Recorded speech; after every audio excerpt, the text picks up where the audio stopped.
At 5 on this Wednesday, May 8th, 2024. Hope you're having an absolutely wonderful day. Been a busy day around here. Had a couple of important meetings, a volunteer appreciation lunch for Big Elm. And here now recording live at 5 because we're going to have an extended staff meeting today that'll go past 5. So I'm just wanting to make sure we get something on here for you.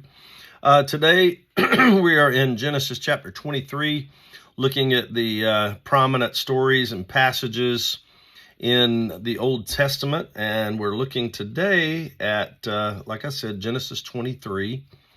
And we are hearing about, in this passage, Sarah's death and burial. Sarah's death and burial.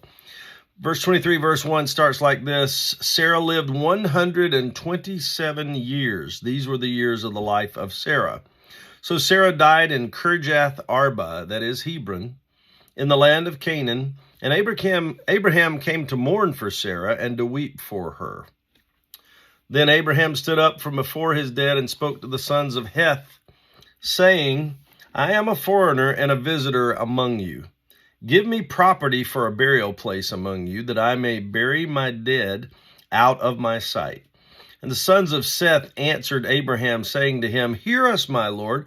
You are a mighty prince among us, prince of God. So bury your dead in the choicest of our burial places. None of us will withhold from you his burial place, that you may bury your dead.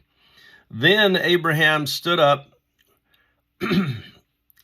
and bowed himself to the people of the land and the sons of Heth, and he spoke with them, saying, If it is your wish that I bury my dead out of my sight, hear me, and meet with Ephron the son of Zohar for me, that he may give me the cave of Machpelah, which he has, which is at the end of his field. Let him give it to me at the full price as property for a burial place among you. Now Ephron dwelt among the sons of Heth, and Ephron the Hittite answered Abraham in the presence of the sons of Heth, all who had entered at the gate of his city, saying, No, my Lord, hear me, I give you the field and the cave that is in it. I will give it to you in the presence of the sons of my people. I give it to you, bury your dead. Then Abraham bowed himself down before the people of the land, and he spoke to Ephron in the hearing of the people of the land, saying, If you will give it, please hear me. I will give you money for the field. Take it from me, and I will bury my dead there. And Ephron answered Abraham, saying to him, My Lord, listen to me. The land is worth 400 shekels of silver. What is that between you and me? So bury your dead. And Abraham listened to Ephron. And Abraham weighed out the silver for Ephron, which he had named in the hearing of the sons of Heth, 400 shekels of silver, currency of the merchants. So the field of Ephron, which was in Machpelah, which was before Mamre, the field and the cave which was in it, and all the trees that were in the field, which were within all the surrounding borders, were deeded to Abraham as a possession in the presence of the sons of Heth, before all who went in at the gate of his city. And after this, Abraham buried Sarah his wife in the cave of the field of Machpelah before Mamre, that is Hebron, in the land of Canaan. So the field and the cave that is in it were deeded to Abraham by the sons of Heth as property for a burial place. You may say to yourself, what's so unusual about this? Abraham's wife died. He wanted a burial place for her. He bought a field that also had a cave in it, and that's where he buried his wife. Yeah, that's the simple rendition of it, if you want to call it that. But the interesting thing about this was, he said in the very beginning, I am a foreigner and a visitor among you. What had God promised Abraham?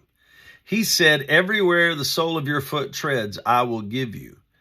Abraham did not realize this as his inheritance during his lifetime, but here in this one little small way, Abraham accomplished two things. First off, he accomplished ownership of land in Canaan, even as a foreigner and a visitor.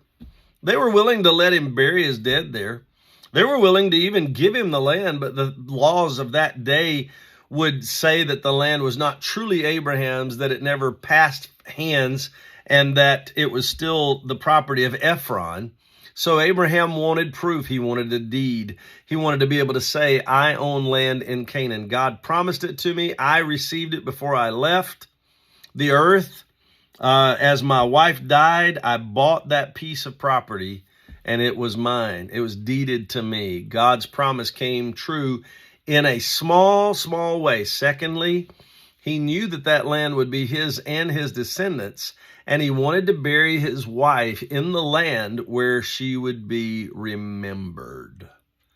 They would know based on this deed, they would know based on this rendition of the story that that's where Sarah was buried, the mother of Isaac, the mother of the son of promise, and that's how the progeny came forth that would produce the great nation of Israel down the road.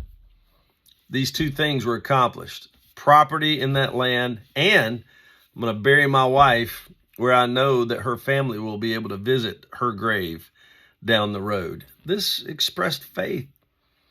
Abraham said, I want to know that what God has promised me is coming to pass, and this is the beginning of it. This is the small piece of it that can be remembered for years to come. Look what God did in the lifetime of Abraham, and look what he did in his descendants later. We need some landmarks. We need some tent poles. We need some events, some wins that we can point to and say, God promised this. God brought it to pass. Blessed be the name of the Lord. Thanks for being with us today. I can't call your names out loud today because this is pre-recorded, but I'm so glad you're here, and it's such an honor to bring this word to you today. I hope it's blessed you. Spend some time with God every day in the Word of God and prayer. It's the most important thing you'll do all day, and it'll help you to learn how to have faith and how to show that faith and demonstrate that faith so that it might be on display for generations to come. Please know we love you. We're praying for you, and I hope to see you again tomorrow.